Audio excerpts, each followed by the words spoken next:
কোন দিকে যাচ্ছে দেশ?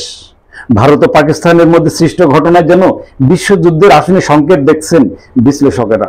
ভারত ও পাকিস্তান ইস্যুতে নতুন করে আবারও যুদ্ধের লেলিয়ান শেখা ছড়িয়ে পড়েছে যেন কাশ্মীর এলাকা জুড়ে।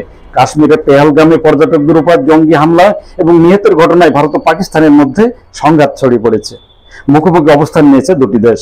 এর মধ্যে ক্ষমতাসীন দুটি দেশ পরমাণু অস্ত্র ব্যবহার নিয়ে বিশ্ব নেতাদের মধ্যে চলছে চুলচেরা বিশ্লেষণ।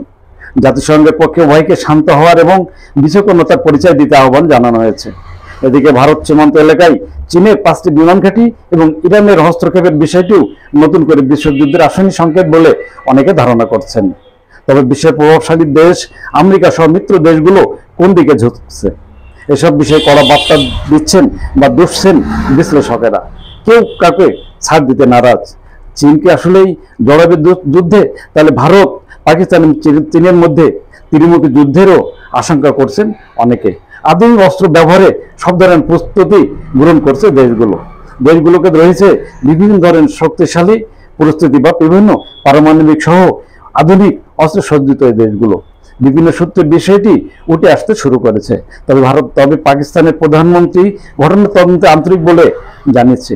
ভারতের পক্ষেও কঠোর অবস্থা গ্রহণ করা হয়েছে। যুদ্ধ অবস্থা বিরাজ করছে যেন ভারত কাশ্মীর নিয়ন্ত্রিত সীমান্ত এলাকায়। থেমে থেমে চলছে গুলিবর্ষণ। আধুনিক সব সমরাস্ত্র মোতায়েন করা হয়েছে এলাকা জুড়ে। তবে জাতিসংঘের পক্ষে উভয়কে শান্তি বা শৃঙ্খলা এবং বিচক্ষণতা পরিচয় দেওয়ারও আহ্বান জানানো হয়েছে। তবে বিশ্বের বিভিন্ন দেশ বিষয়টিকে ভিন্নভাবে দেখছেন।